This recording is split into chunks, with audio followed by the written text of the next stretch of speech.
الحمد لله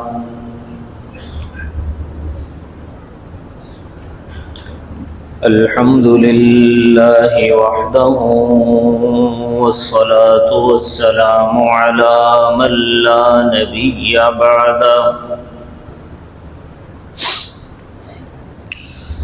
وعلى آله وأصحابه الذين أوفوا عهدا، ونشهد أن لا إله إلا الله وحده لا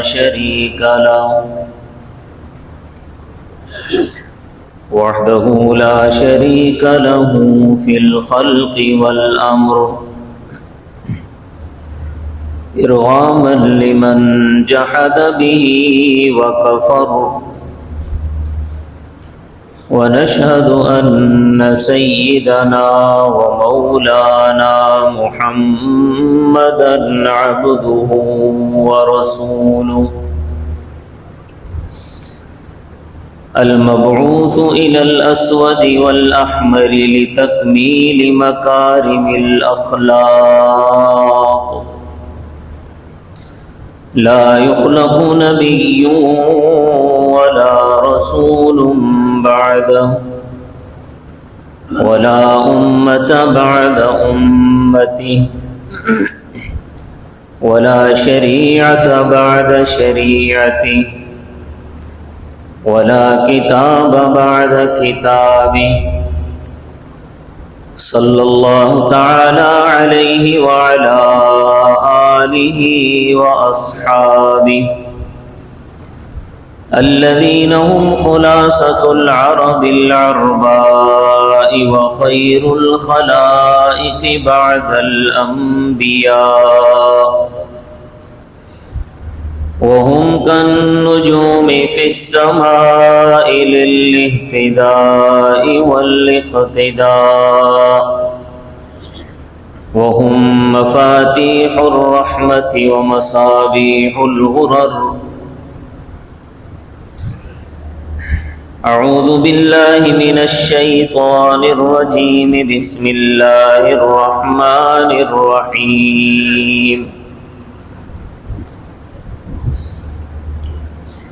ولا تقربوا الزنا إنه كان فاحشة وساء سبيلا. قال النبي صلى الله عليه وسلم: اغتنم خمسا قبل خمس، شبابك قبل هرمك، وصحتك قبل سقمك، وغناك قبل فقرك، وفراغك قبل شغلك، وحياتك قبل موتك، أو كما قال النبي صلى الله عليه وسلم.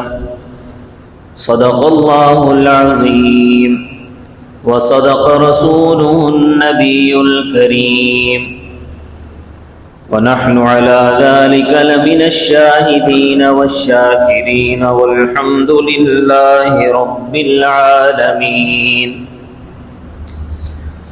رب اشرح لي صدري ويسر لي أمري، واحلل عقدة من لساني يفقه قولي. رب زدني علما، رب زدني علما، رب زدني علما. سبحانك لا علم لنا إلا ما علمتنا، إنك أنت العليم الحكيم. تمام حضرات درود شریف پڑھ لیں. اللهم صل على محمد وعلى آل محمد كما صليت على إبراهيم وعلى آل إبراهيم إنك حميد مجيد.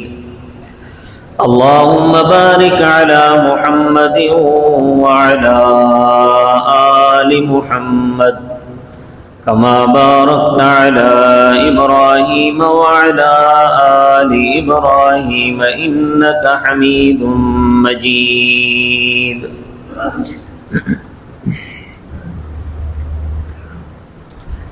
معزز سامعین گرامی قدر،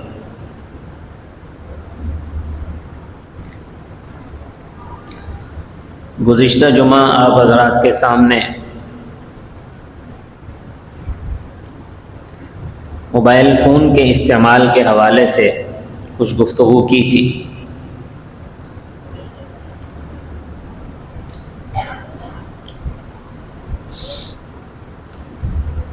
موبائل فون اور انٹرنیٹ آج کل تقریباً لازم و ملزوم ہے.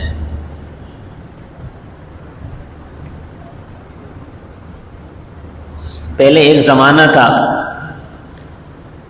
کہ انسان رات میں آسمان کی طرف نظریں کر کے چاند اور ستاروں کے جھرمٹ کے خوبصورت مناظر کو دیکھتے ہوئے سو جاتا تھا. لیکن آج کی جدید ٹیکنالوجی نے ستاروں پر اور چاند پر جانا آسان کر دیا ہے،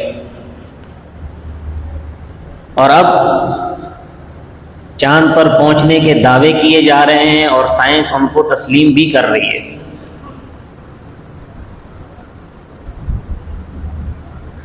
گویا جدید ٹیکنالوجی نے اس پوری دنیا کو ایک گاؤں بنا دیا ہے،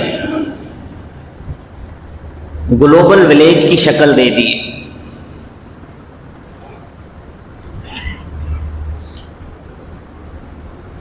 اس بات سے قطعی انکار ممکن نہیں ہے کہ جہاں پر انٹرنیٹ کے آنے سے بہت سے فوائد حاصل ہوئے ہیں، ان کی ایک طویل فہرست ہے کہ اس سے فائدے بھی بہت زیادہ اٹھائے جاتے ہیں، اس سے انکار نہیں ہے. جیسے مثال کے طور پر آپ اپنے رشتہ داروں سے، اپنے جاننے والوں سے جو دنیا کے اندر کسی بھی کونے میں ہو، آپ ان سے رابطہ کر سکتے ہیں، ان سے آپ ان کو دیکھ سکتے ہیں اور ممکنہ حد تک ان کی مدد بھی کر سکتے ہیں. اسی طرح تعلیمی میدان میں بھی اس کے بڑے فوائد ہیں کہ ایک استاد کسی بھی کونے پر، دنیا کے کسی بھی کونے میں بیٹھا ہو، پوری دنیا میں اس کے تجربات سے اور اس کی آواز سے اور اس کی تعلیم سے کہیں بھی بیٹھ کر فائدہ اٹھایا جا سکتا ہے، اور لوگ اس سے فائدہ اٹھا رہے ہیں کہ آن لائن کلاسز وغیرہ جو چلتی ہیں. اسی طرح طبی میدان میں بھی اس کے بڑے فوائد ہیں. مثال کے طور پر کوئی سرجن ہے جو دل کا آپریشن کر رہا ہے اور اسے آپریشن کے دوران ہی کوئی مشکل پیش آ جاتی ہے، تو وہ دنیا کے ماہر ترین سرجنز کو کانفرنس کال پر لے کر وہ ان سے رہنمائی حاصل کر لیتا ہے.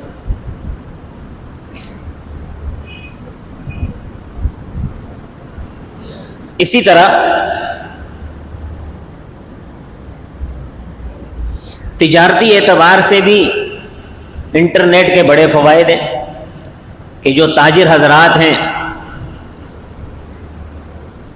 وہ انٹرنیٹ کے ذریعے سے تمام چیزوں کی جو قیمت ہے عالمی معیارات کے مطابق وہ اس کو اپنی نظر میں رکھتے ہیں، اور اس کے ساتھ ساتھ چند سیکنڈوں میں ہی ان کا لین دین کا معاملہ بھی انٹرنیٹ کے ذریعے ہوتا رہتا ہے. تو یہ اس کے علاوہ اور بھی ایک لمبی فہرست ہے اس کے فوائد کی.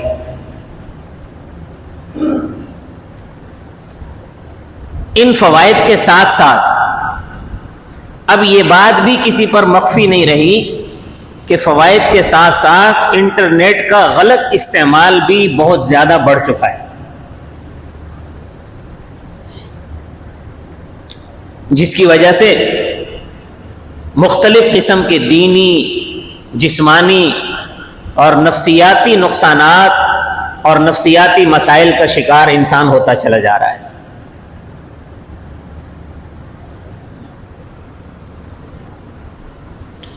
اور جو لوگ اس کے حامی ہیں، جو لوگ اس کو پروموٹ کرنے والے ہیں، افسوس کی بات یہ ہے کہ وہ اس کے نقصانات نہیں بتاتے،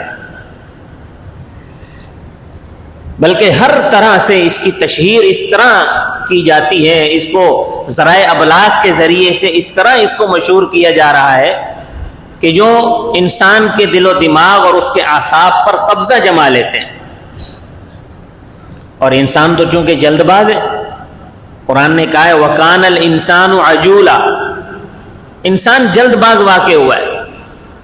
تو جلد بازی میں چونکہ اس کی طبیعت میں جلد بازی ہے، تو جلد بازی میں یہ اس چیز کی طرف متوجہ ہوتا ہے اور اس سے فائدہ اٹھانے کی کوشش کرتا ہے، اس کے نقصانات کی طرف، اس کے منفی پہلوؤں کی طرف توجہ نہیں کرتا۔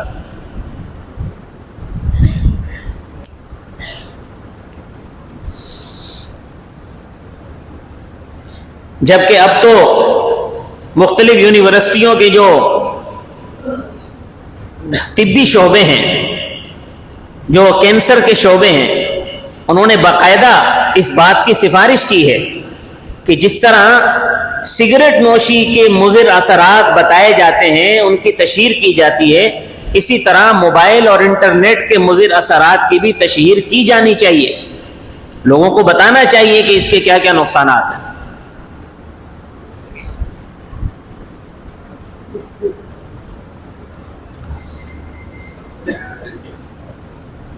لیکن اگر اس کے نقصانات نہیں بتائے جا رہے تو اللہ نے انسان کو عقل سلیم تو عطا فرمائی ہے، وہ اس عقل کے ذریعے سے وہ اس کے منفی پہلوؤں پر نظر کر سکتا ہے، اس پر غور و فکر کر سکتا ہے، لیکن انسان نہیں کرتا۔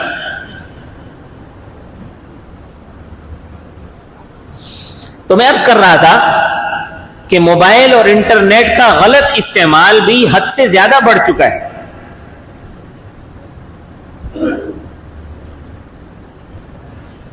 اور اتنا زیادہ بڑھ چکا ہے کہ جس کے مضر اثرات آج ہمیں معاشرے میں نظر آ رہے ہیں۔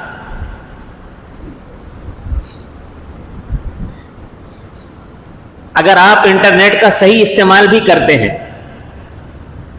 لیکن آپ کے نہ چاہتے ہوئے بھی آپ کے سامنے ایسی تصویریں آ جاتی ہیں، ایسی چیزیں سامنے آ جاتی ہیں کہ بغیر کسی ارادے کے انسان ان کی طرف متوجہ ہوتا ہے اور ان کو دیکھنے میں لگ جاتا ہے۔ اس چیز سے بچنا ضروری ہے، کیونکہ ان غلط چیزوں کو دیکھنا اور نامحرم عورتوں پر نظر ڈالنا، اسے حضور اکرم صلی اللہ علیہ وسلم نے آنکھوں کا زنا قرار دیا ہے۔ نبی اکرم صلی اللہ علیہ وسلم نے ارشاد فرمایا فالعینان تزنیان وزناہما النظر، کہ آنکھیں بھی زنا کرتی ہیں اور آنکھوں کا زنا دیکھنا ہے۔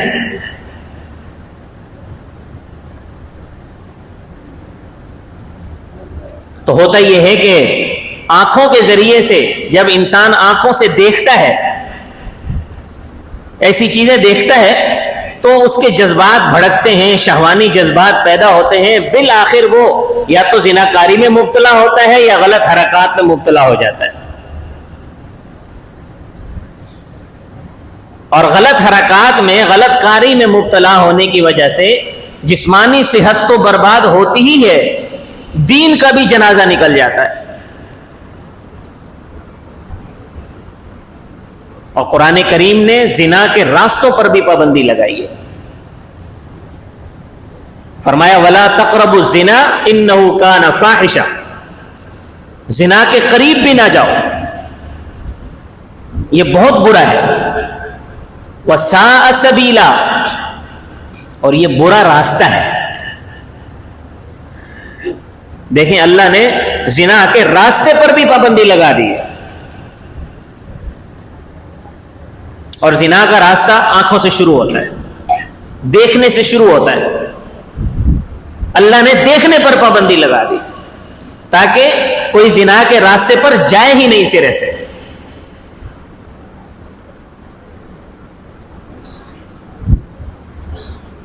تو جب راستہ ہی بند ہو تو پھر آگے بندہ جا ہی نہیں سکتا. لیکن اگر کوئی آدمی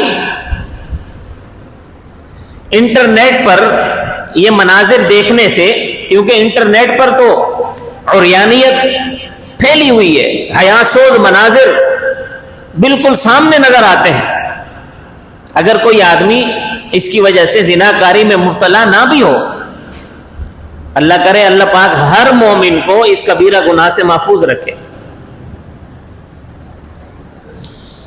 لیکن پھر بھی بے حیائی تو اس کے اندر آ ہی جاتی ہے.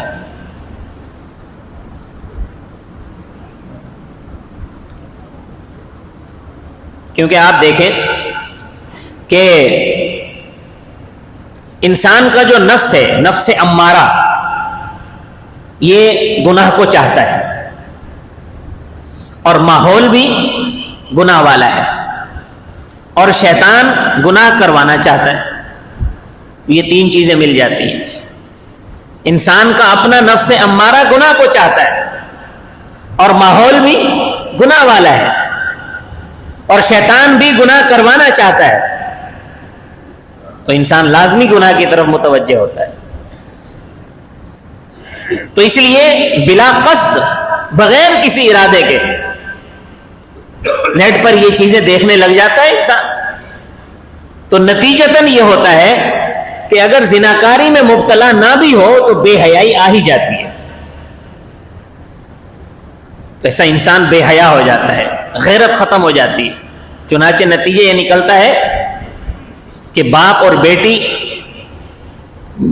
بہن اور بھائی، یہ جو محارم کے رشتے ہیں، ماں اور بیٹا، ان کے اندر سے حیا ختم ہو جاتی ہے. تو عام طور پر گفتگو ان کی حیا باختہ شروع ہو جاتی ہے. عام گفتگو میں بھی ایسے حیا باختہ جملے استعمال کرتے ہیں کیونکہ حیا ختم ہو جاتی ہے.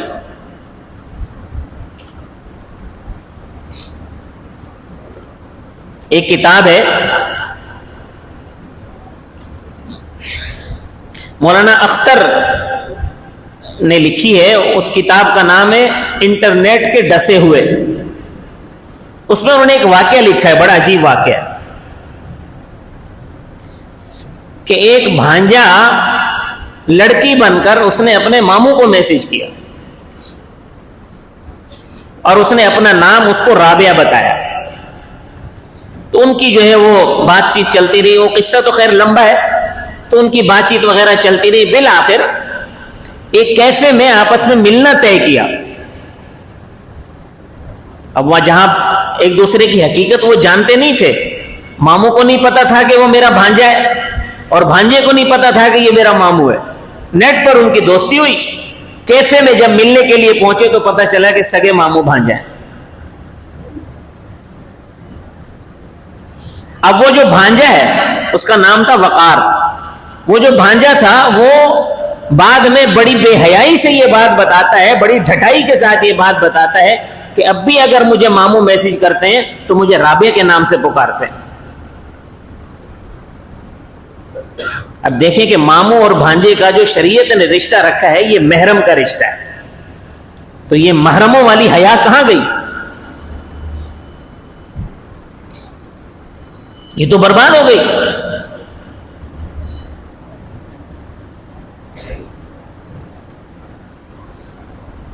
تو سب سے پہلے انسان کے اندر بے حیائی آتی ہے، اور جب بے حیائی آ گئی تو ایمان رخصت ہو جاتا ہے. کیونکہ نبی کریم صلی اللہ علیہ وسلم نے ارشاد فرمایا ان الحیاء والایمان قرناء. حیا اور ایمان یہ ساتھی ہیں. حیا اور ایمان کا آپس میں تعلق ایسا ہے جیسے روح کے ساتھ جسم کا تعلق ہے کہ اگر جسم سے روح نکل جائے تو یہ جسم مردہ ہے، یہ کسی کام کا نہیں ہے. پھر اس کو کیا کرتے ہیں؟ اس کو دفناتے ہیں، اس کو مٹی کے حوالے کرتے ہیں.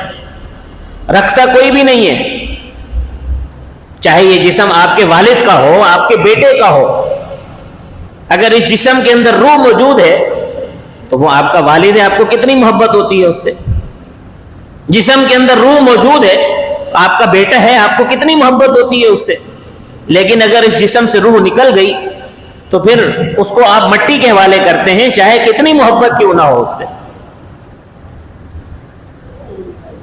تو حضور صلی اللہ علیہ وسلم نے ارشاد فرمایا ان الحیاء والایمان قرناء، حیا اور ایمان دونوں ساتھی ہیں.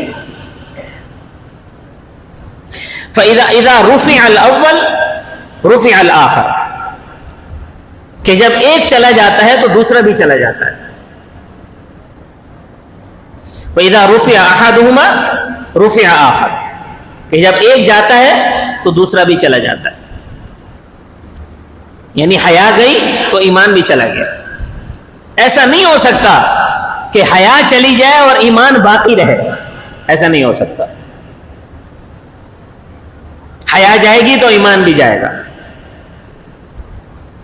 اب تو حیا سوز مناظر آپ کو روڈوں پر نظر آتے ہیں، آپ دیکھتے نہیں ہیں؟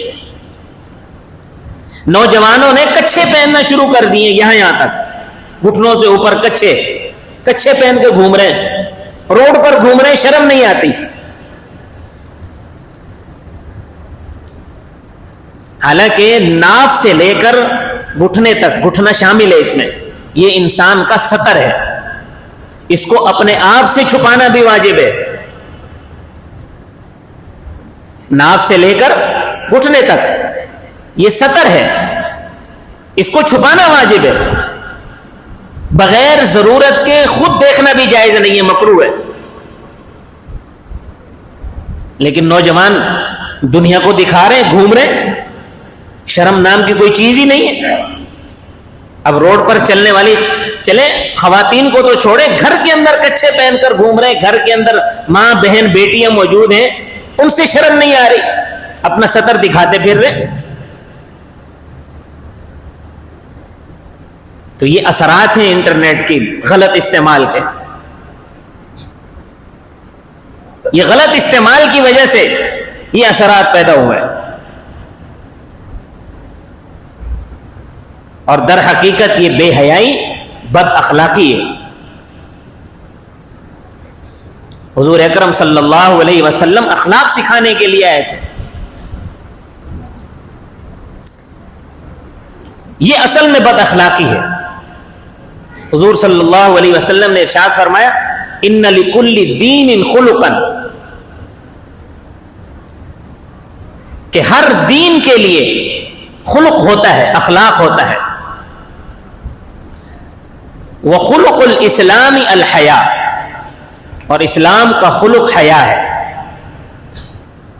فرمایا الحیاء شعبۃ من الایمان، حیا ایمان کا حصہ ہے. حیا کے بغیر ایمان کامل نہیں ہوتا. تو پہلا نقصان تو انٹرنیٹ کا یہ ہے کہ حیا رخصت ہو جاتی ہے. دوسرا نقصان انٹرنیٹ کا یہ ہے کہ خواہ مخواہ مفت کی وقت کی بربادی اس پر کی جاتی ہے.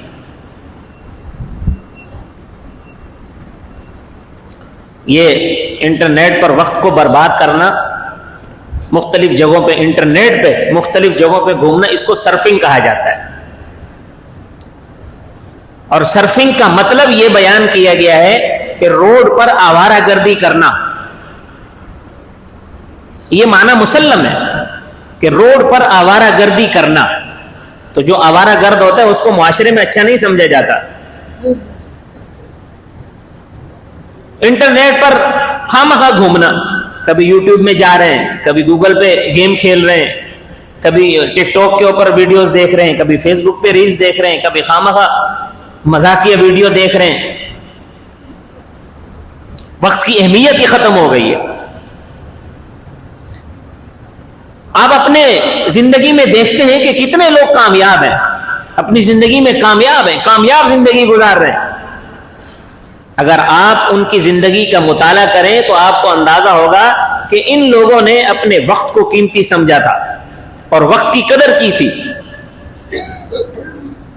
اللہ نے انہیں کامیابی دے دی. اور یہ وقت ایسی چیز ہے کہ جو ایک دفعہ گزر گیا پھر واپس نہیں آئے گا، اتنی قیمتی چیز ہے. اللہ تبارک و تعالی نے قرآن کریم میں وقت کی قسم کھائی ہے، فرمایا والعصر ان الانسان لفی خسر. مجھے زمانے کی قسم ہے، انسان خسارے میں ہے.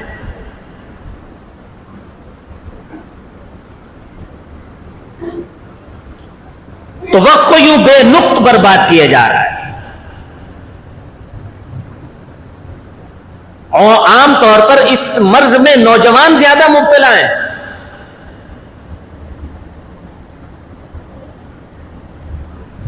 نوجوان اس میں زیادہ مبتلا ہے، وقت برباد کر رہے ہیں. اس وقت کے بارے میں، اس عمر کے بارے میں سوال کیا جائے گا قیامت کے دن.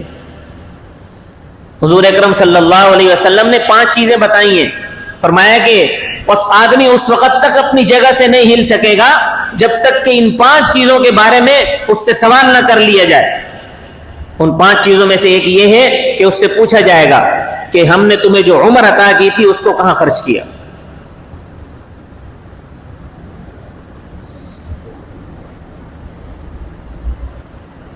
اور دوسرا سوال یہ بھی کیا جائے گا کہ ہم نے تمہیں جوانی عطا کی تھی، اس جوانی کو کہاں خرچ کیا. اب ذرا سنجیدگی کے ساتھ تنہائی میں بیٹھ کر ذرا سوچیں کہ اگر یہ سوال جب ہم سے کیا جائے گا کہ ہم نے تمہیں جو عمر عطا کی تھی، جو زندگی عطا کی تھی، اس زندگی کو تم نے کہاں صرف کیا، اور تمہیں جوانی عطا کی تھی، اس جوانی کو کہاں خرچ کیا. اس کا جواب ہے آج بیٹھ کر سوچیں کہ آیا اگر آج ہم سے یہ سوال کیا جائے، ہم سے کوئی سوال کر لے کہ تم نے جو اتنی زندگی گزاری ہے کہاں خرچ کی، اور تم نے جو جوانی اللہ نے تمہیں عطا کی ہے اس جوانی کو کہاں صرف کیا ہے. اس کا جواب ہے آج بیٹھ کر سوچیں اس بات پر کہ اگر ہم سے وقت کے بارے میں پوچھا گیا تو ہم کیا جواب دیں گے کہ ہم نے اپنا وقت ضائع کیا یا اپنے وقت کو قیمتی بنایا. نبی کریم صلی اللہ علیہ وسلم نے ارشاد فرمایا کہ یہ وقت ایسی چیز ہے جس کی وجہ سے لوگ خسارے میں ہیں. نعمتان مغبون فیہما کثیر من الناس الصحۃ والفراغ. 2 نعمتیں اللہ کی ایسی ہیں کہ جو ہر انسان کو حاصل ہوتی ہیں لیکن انسان ان کی قدر نہ کر کے خسارے میں رہتا ہے. پہلی نعمت صحت ہے اور دوسری نعمت فراغت ہے. صحت کی قدر نہیں کر رہے، انٹرنیٹ پہ لگے ہوئے ہیں فالتو میں، سارا دن ساری رات لگے رہتے ہیں. ایسے لوگ بھی ہیں کہ ساری رات انٹرنیٹ پر فضول قسم کی چیزیں دیکھتے ہیں اور جب صبح اذان ہونے لگتی ہے تو اس وقت سو جاتے ہیں، نماز گئی، سارا دن سوئے رہتے ہیں. تو دن تو برباد کر دیے سارا. تو یہ 2 نعمتیں ایسی ہیں جن کے بارے میں انسان خسارے میں ہے. ایک صحت کہ اللہ نے صحت عطا فرمائی ہے، اس کو اللہ کی فرما برداری میں نہیں لگا رہے. اور ایک فراغت، اللہ نے فراغت عطا فرمائی ہے تو اس فراغت کو غنیمت جانو اور اللہ کی عبادت کرو، لیکن نہیں کر رہے. تو دوسرا نقصان انٹرنیٹ کے غلط استعمال کا یہ ہے کہ وقت خواہ برباد ہوتا ہے. اور تیسرا نقصان انٹرنیٹ کا یہ ہے کہ انٹرنیٹ زیادہ استعمال کرنے کی وجہ سے، موبائل زیادہ استعمال کرنے کی وجہ سے مختلف جسمانی امراض لاحق ہو جاتے ہیں، جیسے سر کا درد، اعصاب کا شل ہو جانا، بلڈ پریشر کا ہو جانا، کینسر کے خطرات بڑھ جانا. یہ باقاعدہ اس پر تحقیقات ہو چکی ہیں، سو باقاعدہ متنبع کیا گیا ہے کہ انٹرنیٹ زیادہ استعمال نہ کریں، اس سے یہ نقصانات ہو سکتے ہیں. تو عام طور پر ان بیماریوں میں مبتلا ہو جاتا ہے انسان. اور 5واں نقصان کہ انٹرنیٹ پر ہر آدمی بیٹھ کر کوئی خبر ہاتھ لگ جائے وہ اس خبر کو بغیر کسی تحقیق کے آگے بڑھا دیتے ہیں، بغیر کسی تحقیق کے، سچی ہو یا جھوٹی ہو، جس کی وجہ سے جھوٹ انٹرنیٹ پر عام ہے۔ بلکہ اب تو اتنا ہو چکا ہے کہ اگر آپ کے پاس کوئی خبر آئے اور وہ کہے کہ جی واٹس ایپ کی خبر ہے، تو آدمی فوراً سمجھ جاتا ہے کہ جھوٹی ہوگی۔ یہ یوٹیوب کی خبر ہے، جھوٹی ہوگی۔ یہ فیس بک کی خبر ہے، جھوٹی ہوگی۔ تو کوئی تحقیق کرنے کی زحمت گوارا نہیں کرتا، جبکہ قرآن نے اس بات کا حکم دیا ہے، یا ایھا الذین آمنوا ان جاءکم فاسق بنبأ فتبینوا ان تصیبوا قوما بجہالۃ فتصبحوا علی ما فعلتم نادمین، کہ جب تمہارے پاس کوئی خبر آئے تو اس کی تصدیق کر لیا کرو۔ حضور اکرم صلی اللہ علیہ وسلم نے ایسے آدمی کو کہ جو سنی سنائی بات کو آگے بڑھا دے اس کو جھوٹا فرمایا ہے، کہ ایسا آدمی جھوٹا ہے کہ جو بغیر تصدیق کے بات کو آگے بڑھا دے۔ تو یہ جھوٹ کا اتنا عام ہو جانا، یہ در حقیقت یہ دجالی فتنہ ہے جس میں ہم سب مبتلا ہو چکے ہیں، جبکہ اسلام جھوٹی بات کو آگے بڑھانے کی اجازت نہیں دیتا۔ اسلام حکم دیتا ہے کہ آپ کے پاس کوئی خبر آئی ہے آپ اس کی تصدیق کریں، اگر وہ سچی ہے اور آگے بڑھانے کی ہے تو اس کو آگے بڑھائیں۔ لیکن آج تو دوڑ لگی ہوئی ہے، ہر شخص اس چکر میں کہ میں سب سے پہلے یہ خبر سنا دوں، بس جھوٹ ہے یا سچ ہے وہ لگا ہوا ہے۔ تو یہ جھوٹ کا بھی ایک بہت بڑا پلیٹ فارم ہے جس پہ یہ سب کچھ کیا جا رہا ہے۔ چھٹا نقصان یہ ہے کہ انٹرنیٹ پر دھوکہ دہی بہت زیادہ عام ہے۔ اب تو ملکی ایجنسیاں، ملکی جو ادارے ہیں وہ بھی اس پر قابو پانے میں ناکام ہیں۔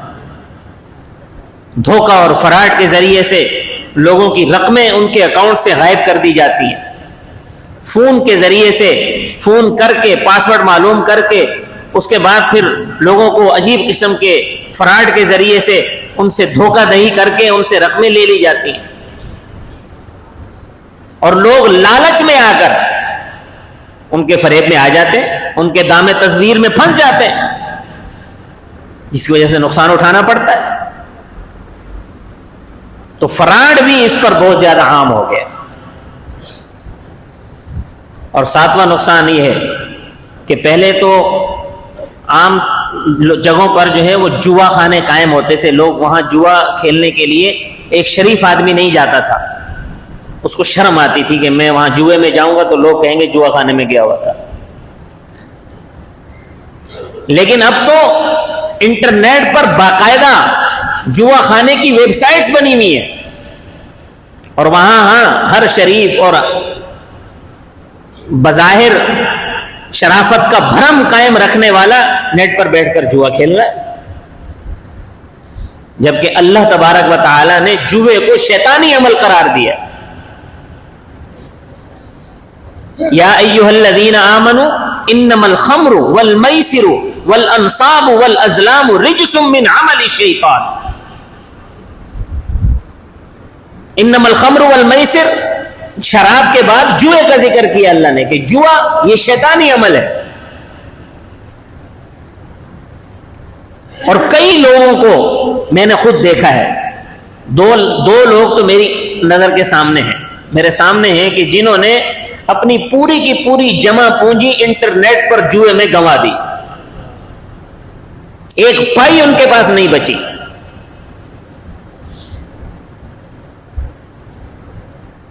بظاہر ہوتا یہ ہے کہ جب آپ نیٹ پر جوا کھیلنا شروع کرتے ہیں تو شروع میں آپ جیت رہے ہوتے ہیں، ایک دو مرتبہ آپ کو جیت ملتی ہے، آپ کو اور جوش آتا ہے، پھر آپ ہار جاتے ہیں، پھر آپ اور لگاتے ہیں، آپ وہ بھی ہار جاتے ہیں، پھر اور لگاتے ہیں، پھر وہ بھی، یوں ہارتے ہارتے ہارتے ہارتے۔ ابھی گزشتہ دنوں کوئی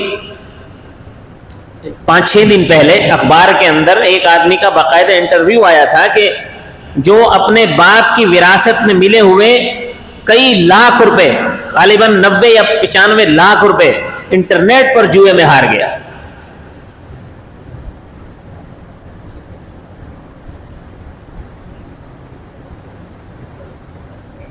تو میرے دوستو، اصل بات یہی ہے کہ اسلام پر چلنے میں خوبی ہے، باقی سارے راستے خامیوں کے ہیں. اسلام پر چلیں تو خوبی ہے، تو ان تمام شیطانی کاموں سے بچ جائیں گے. اور جب ان تمام شیطانی کاموں سے بچیں گے تو آپ کے اندر حیا بھی آئے گی، وقت کی قدر کا بھی احساس ہوگا، جوئے سے بھی آپ لوگ بچیں گے، فراڈ سے بھی آپ لوگ بچیں گے. لیکن اگر آپ نے اس دنیا میں قدم رکھ دیا، ہاں جہاں تک ضرورت ہے ضرورت کے مطابق ضرور استعمال کریں. اور اگر آپ کے استعمال کے دوران کوئی ایسی چیزیں آ جاتی ہیں سامنے اشتہارات کے ذریعے سے یا ویسی تصویریں آ جاتی ہیں، تو آپ ان کو فوراً ہٹائیں، ان کی طرف نظر نہ کریں. کیونکہ اگر آپ نے اس کو دیکھ لیا تو شیطان تو طاق میں بیٹھا ہے نا، وہ آپ کو آگے لگا دے گا. تو خلاصہ کلام یہ نکلا کہ حضور اکرم صلی اللہ علیہ وسلم نے ارشاد فرمایا کہ 5 چیزوں سے پہلے غنیمت سمجھو. اغتنم خمسا قبل خمس، 5 چیزوں سے پہلے غنیمت سمجھو. پہلی چیز شبابک قبل حرمک، بڑھاپے سے پہلے اپنی جوانی کو غنیمت سمجھو. بڑھاپے سے پہلے جوانی غنیمت ہے، بڑھاپے کے اندر آدمی کی قوا کمزور ہو جاتا ہے. دوسری چیز وصحتک قبل سقمک، اپنی صحت کو بیماری سے پہلے غنیمت سمجھو. صحت ہے تو اس صحت کو غنیمت سمجھتے ہوئے عبادات میں لگاؤ، اپنی اس صحت کو غنیمت سمجھتے ہوئے اس کی قدر کرو. اور اس کی قدر یہی ہے کہ نافرمانی نہ کرو، گناہ نہ کرو. اور تیسری چیز وغناک قبل فقرک، غنا کو فقر سے پہلے غنیمت سمجھو. کیونکہ فقر ہر انسان پر آ سکتا ہے، کوئی بڑے سے بڑا مالدار ہو فقیر ہو سکتا ہے. تو جب تک اللہ نے مال دیا ہوا ہے، آپ کو غنی بنایا ہوا ہے، تو فقر سے پہلے اس کو غنیمت سمجھو.